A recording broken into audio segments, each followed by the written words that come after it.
নমস্কার, কেমন আছেন সবাই? আশা করি সবাই খুব ভালো আছেন। আমরাও ভালো আছি। আমার চ্যানেলে আপনাদের সবাইকে অনেক অনেক স্বাগত। আজকে পয়লা বৈশাখ। তো সকাল সকাল উঠে প্রতিদিনের মতো সমস্ত কাজকর্ম সব হয়ে গেছে। এখন স্নানও হয়ে গেছে। এখন ঘরের পুজোটা দিয়ে তারপরে সকালে টিফিন বানাবো। কালকে রাত্রিবেলায় ছোলার ডাল আর ময়দাটা মেখে রেখেছিলাম, কেননা এত গরম পড়েছে, রাত্রে শুতে প্রচণ্ড লেট হয়ে যাচ্ছে। রাত্রির ১টা ১:৩০ বেজে যাচ্ছে শুতে শুতে। সকালবেলা আর তাড়াতাড়ি উঠতে পারছি না, তার জন্য কালকে রাত্রিবেলায় ছোলার ডালটা আর ময়দাটা মেখে রেখেছি। সকালবেলা উঠে ঘরে পুজো টুজো দিয়ে তাড়াতাড়ি করে সকালের টিফিনটা বানিয়ে দেবো। অন্য কালকে রাত্রেই করে রেখেছি। এখন লুচিগুলো ভেজে ওদের সবাইকে খেতে দিয়ে দেবো। যেহেতু আজকে পয়লা বৈশাখ, আর বিশেষ বিশেষ দিন হলে একটু ভালো মন্দ রান্না করতে হয়, কারণ আমার ছেলে, ওর বায়না, ও প্রচণ্ড খেতে ভালোবাসে। এই কথাটা আপনাদের আগেও বলেছি। ওর হচ্ছে প্রতিদিন যদি ওকে ভালো মন্দ দেন, প্রতিদিন ফ্রাইড রাইস, বিরিয়ানি ওর খুব পছন্দ। ওর এক রান্না বারবার খেতে ইচ্ছা করে না। ওকে ভ্যারাইটি করে রান্না করে। লুচি তো প্রায় ওকে যদি রোজই লুচি দেন ও খুব খুশি। লুচি, পরোটা মানে এসব খাবার খেতে খুব ভালোবাসে। এই যে অনেক সকালের টিফিন সব খাওয়া হয়ে গেছে। এখানে সব তরকারি কুটে রেখেছি। এই যে আলু কেটে রেখেছি, আম, আর এই যে মাংসটাকে একটু অন্যরকমভাবে রান্না করবো আজকে। মাংসটা আগের থেকে মাখিয়ে রেখেছি। এর মধ্যে সব রকমের মশলা আছে। জিরের গুঁড়ো, লঙ্কার গুঁড়ো, কাশ্মীরি লঙ্কার গুঁড়ো, আদা, পেঁয়াজ, রসুন সব মশলা এর মধ্যে দিয়ে নুন, হলুদ, তারপরে সর্ষের তেল সব কিছু দিয়ে এটাকে আগের থেকে মাখিয়ে রেখেছি। কারণ আজকে তো অন্যরকমভাবে রান্নাটা করবো। রোজ তো মানে মশলা কষিয়ে তারপরে মাংসটা দিই, কিন্তু আজকে এটাকে পুরো আগের থেকে মাখিয়ে রেখেছি। দেখি এটা কেমন হয়। মাংস রোজ রোজ ওদের খেতে ভালোবাসে না। এবার চাটনিটা বসাবো। একটু সর্ষে ফোড়ন দিলাম। আর এবার আমাদের কি হয়, চাটনিটা আমাদের থাকবেই প্রত্যেক দিন। আমার শাশুড়ি যখন ছিলেন তারও প্রত্যেকদিন চাটনি লাগবে, আমার যে বর তারও চাটনি লাগবে। আমাদেরও সেই অভ্যাসটা হয়ে গেছে। যখন যেরকম সিজন থাকে তখন সেরকম চাটনি করতে হয়। এতদিন ঠান্ডা ছিল, টমেটো প্রত্যেকদিন টমেটো। এখন গরম পড়ে গেছে, এখন আমের চাটনি প্রত্যেকদিন হবে, আমের চাটনি। আর যখন আমড়া থাকে আমড়া, যখন জলপাই থাকে জলপাই। মানে চাটনি আমাদের প্রতিদিনই করতে হবে, এটা মাস্ট। একটু নুন হলুদ দিলাম, দিয়ে একটু কষিয়ে এবার জল দিয়ে দেবো। এখানে এই চাটনিটা হলে দাও, ওই পাশে আলুগুলো ভেজে নেবো, মাংসের আলুগুলো। ওই জন্য আর চাটনিটা আমাদের খুব শুকনো শুকনো হয় না, একটু ঝোলের মধ্যে ভাত দিয়ে মেখে খায় চাটনিটা। এদিকে তেল গরম হয়ে গেছে, এখানে আলুগুলো ভেজে নেবো। আমাদের যদি নর্মাল যখন ভাত রান্না হয়, আর কি হয় রবিবারের দিনকে হলে আমাদের মাংস, প্রত্যেক রবিবারই মাংস। আর আমার মেয়ে খাসির মাংস খায় না, ওই জন্য মুরগির মাংসটাই আমাদের বেশি হয়। কেন ও খাসির মাংস খায় না। আমার মেয়ে কোনো মাছও খায় না, শুধু একমাত্র চিংড়ি মাছ খায়। আর ছেলে সব রকম মাংস চলে, মাছের মধ্যে চিংড়ি মাছ আর কাতলা মাছ আর রুই মাছ, ছেলে এইগুলোই খায়। ওই জন্য আমাদের কি হয়, প্রতি রোববার মাংসটা হয়। আর মাছটা খুব কমই হয়, কারণ ওরা খায় না বলে আমরাও ডেলি ডেলি মাছ এনে খাই। আর নিরামিষটাই হয় বেশি। আর ডিম, আর ওই চিংড়ি মাছ, আর হয়তো কাতলা মাছ এই। আলুগুলো একটু নুন হলুদ দিয়ে ভেজে দিলাম। আর মেয়ে তো খায় না অন্য কোনো, ও ডিম। আর এখন তো জিম করে, ডায়েট করে বলে এখন ওর খাওয়া দাওয়া খুব চেক। আমগুলো সেদ্ধ হয়ে গেছে, এবার চিনিটা দিয়ে আর একটু ফুটালেই নামালি, চাটনি কমপ্লিট। এবার ও জিম করে, ওর এখন খাওয়া, ও সপ্তাহে একদিন ভাত খায়। এখন তো আর প্রতিদিন ভাত খায় না, আর রুটি খায়। ওই জন্য ওর খাওয়া দাওয়ার খুব এখন বেঁচে খায়, সপ্তাহে একদিন ভাত খায়। আর যদি যেদিনকে আমাদের ভাত হয়, ওদের মাংস কষা, ঝোল মাংস যদি চলবে না, কষা মাংস তুলে রাখতে হবে, ওই কষা মাংসই ওরা খাবে, দুই ভাই বোনে। ঝোল মাংস তো চলবে না। আলুগুলো হয়ে গেছে ভাজা। এবার কড়াইতে তেজপাতা আর একটু গরম মশলা ফোড়ন দেবো।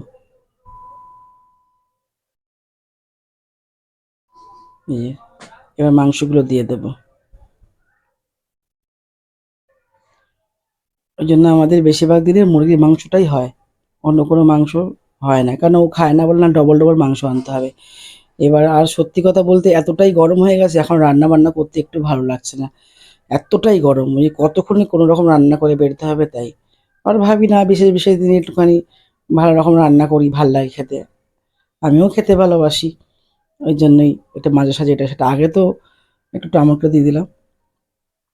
আগে প্রায় এটা সেটা বানিয়ে বানিয়ে খাওয়াতাম ওদেরকে, কিন্তু এখন গরম পড়েছে বলে, এখন আর শীতকালে করেছি, এখন গরম পড়েছে, আমি বলছি গরমের সময় একটু ইয়ে কর, আবার একটু ঠান্ডা ঠান্ডা পড়ুক, বৃষ্টি বৃষ্টি আসুক, তখন আবার করবো। এত গরমে তো তোর এত রিস্ক খাওয়া তো ভালো না, তাই না? আজকে বিকালে দু জায়গার নিমন্ত্রণ আছে। পয়লা বৈশাখে হালখাতা আছে সোনার দোকানে। আর আমাদেরই মানে একটু বাড়ির পাশে এক দিদি আছে, উনি বাড়িতেই ব্যবসা করেন। ওনার প্রচুর কাস্টমার, ওনার কাছ থেকে আমি অনেক বছর হলো, উনি সব রকম জিনিস বাড়িতে রাখেন সব কিছু, সব সব ছেলে মেয়ে বাচ্চা থেকে শুরু করে প্রত্যেকটা মানুষের জিনিসপত্র উনি রাখে, যাক ছেলেদেরও মেয়েদেরও সব রকম। তো ওনার কাছ থেকে যখন যেটা লাগে মাঝে মধ্যে তখন ওনার কাছ থেকে নিয়ে আসি। উনিও আজকে পয়লা বৈশাখে পুজো করবে, বিকালবেলা হালকা তার নিমন্ত্রণ আছে আর সোনার দোকানে আছে। দুপুরবেলা খাওয়া দাওয়া হয়ে গেলে একটু রেস্ট নিয়ে তারপরে বিকালবেলা জামা কাপড় পরে বেরোবো। কিন্তু এই গরমে জামা কাপড় পরাটাই খুব চাপ। একটুখানি চিকেন মশলা দিলাম, আমি একটু চিকেন মশলা দিই। এই গরমে জামা কাপড় পরাটাই খুব কষ্ট, খুবই গরম পড়েছে, খুবই গরম। এসি থাকলে কি হবে, এসিতে তো সবসময় মানুষ ঘরে বসে থাকবে না, তাই না? বেশিরভাগ সময় বাইরে কাটাতে হয়, রান্নাঘরেই অনেকটা সময়। আর ঘরে যদি শোয়ার সময় তখনই। যে হয়ে গেছে মাংসটা, আর একটু আলুটা দিলাম। আর মুরগির মাংস তো কষাতে কষাতেই রান্না হয়ে যায়, এগুলো বেশিটা সময় লাগে না। খাসির মাংস যেরকম সময় লাগে, মুরগির মাংস অতটা সময় লাগে না। আলুগুলো এবার দিয়ে দিলাম, একটু সেদ্ধ হলেই তারপরে নামিয়ে দেবো। মাংসটা অনেকটা হয়ে গেছে সেদ্ধ। এই যে গরম মশলা দিয়ে দিলাম, হয়ে গেছে ব্যাস। এবার পোলাওটা বসাবো, পোলাওটা হলেই রান্না হয়ে যায়। মাংস হয়ে গেছে রেডি। একটু ঝোলটা একটু এইপরে ঝোলটা কমে যাবে, একটু ঝোল রাখলাম, মানে শুকিয়ে যাবে। ব্যাস রেডি। এই যে এবার হাঁড়ি বসিয়ে দিয়েছি, অনেকটা তো 1.5 কেজি মতন চাল, একবারে দুবেলা জন্য করে রাখছি, রাত্রে আর ইচ্ছা করবে না এই গরমে, আর এই জন্য দুবেলা জন্য করে রাখছি। একটু ঘি দিলাম, এবার তেজপাতা গরম মশলা ফোড়ন দেবো, দিয়ে কাজু কিশমিশটা ভেজে চালটা আগের থেকে মাখিয়ে রেখেছি, গোবিন্দভোগ চাল। একটু ফুড কালার, একটু আদা বাটা আর চিনি আর পরিমাণ মতো নুন দিয়ে চালটা আগের থেকে মাখিয়ে রেখেছি। আর এবার এই যে ফোড়নটা দিয়ে এবার কাজু কিশমিশটা ভেজে চালটা দিয়ে দেয়। ওপাশে গরম জল বসিয়েছি, এখানে ঠান্ডা জল দিলে হবে না, গরম জল বসিয়েছি। পোলাওটা করতে বেশি সময় লাগে না, তাড়াতাড়ি হয়ে যায়। যেমন ফ্রাইড রাইস একটু সময় লাগে আর বিরিয়ানিও একটু সময় লাগে, ওই জন্য পোলাওটা তাড়াতাড়ি হয়ে যায়। এবার কিশমিশগুলো দিয়ে দেবো, এরপর কাজুটা ভাজা ভাজা হয়ে গেলে তারপর চালগুলো দিয়ে দেবো। বেশ, কাজুগুলো দিয়ে দিলাম, একটু ভাজা ভাজা হলেই একটু খানিকক্ষণ ভাজতে হবে। চালটাও একটু ভেজে নিতে হবে, খানিকক্ষণ 5-10 মিনিট মতন ভেজে নিলে এটা বেশি সময় লাগে না, তাড়াতাড়ি হয়ে যাবে। চালগুলো দিয়ে দিলাম, চালটা একটু 5টা মিনিট ভাজবো, ভেজে তারপরে জল পরিমাণ যেটুকু মানে আর কি চাল নিয়েছি তার যে কাপ মেপে হলে কাপ মেপেই জল দিতে, ডবল 1 কাপ চাল নিলে 2 কাপ জল দিতে হবে। পরিমাণ মতন জল দিয়ে তারপরে 10 মিনিট ঢাকা দিলে আস্তে আস্তে, আর এটা বেশি সময় লাগে না। হ্যাঁ, একটু ভেজে নেবো চালটা। এই যে ব্যাস, জল দিয়ে দিয়েছি, এবার ঢাকা দিয়ে দেবো, ব্যাস 10 মিনিটের মধ্যে হয়ে যাবে। একটু চাল চাল থাকতে নামাতে হবে, তাহলেই ভাবে ভাবে পুরোটা কমপ্লিট হয়ে যাবে।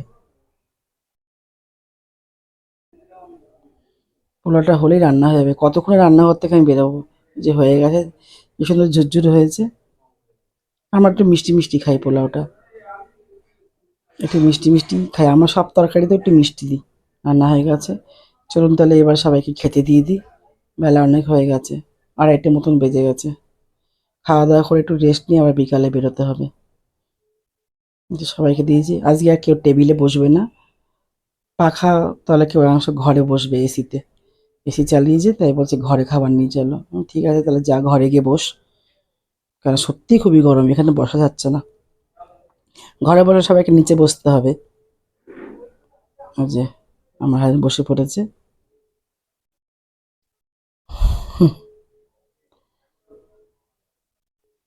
এটা একটু ক্যামেরার সামনে আসতে একটু লজ্জা পায়, আমার ছেলেও তাই আর আমাদের ছেলের বাবাও তাই, দুজনেই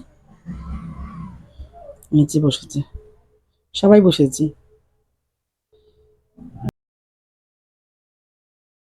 চলুন তাহলে এবার বেরাবো। সকালে তো বললাম আপনাদের যে সন্ধ্যের সময় নিমন্ত্রণ আছে, তাই জন্য শাড়ি পরেছি। বিশেষ বিশেষ দিনে শাড়ি পরলে কিন্তু খুবই ভালো লাগে, তাই না বলুন?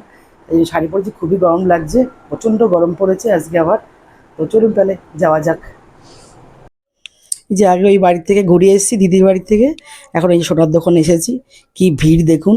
আর এই দোকানের না মানে দাদার খুব ব্যবহারটা খুব ভালো, এবং সোনাগুলো খুব ভালো।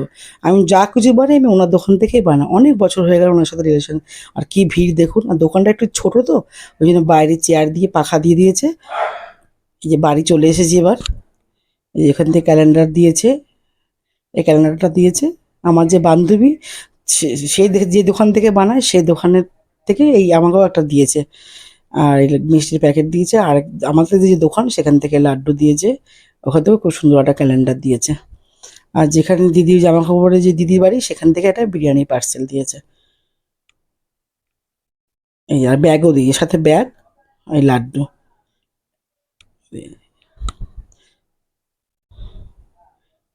আর এইটা বিরিয়ানিটা দিয়েছে দিদির দোকান থেকে, মানে দিদির বাড়ির থেকে আর কি পার্সেল দিয়েছে বিরিয়ানিটা। ব্যাস হয়ে গেল আমার। চলুন তাহলে ভিডিওটা তাহলে এখানেই শেষ করছি। দেখা হবে খুব শিগগিরই পরে একটা ভিডিওতে। ভিডিওটা ভালো লাগলে অবশ্যই কমেন্ট করে জানাবেন, ভালো লাগলে একটা লাইক করে দেবেন। সবাইকে জানাই শুভ নববর্ষে অনেক শুভেচ্ছা, অনেক ভালোবাসা। সবাই সুস্থ থাকবেন, ভালো থাকবেন, সাবধানে থাকবেন।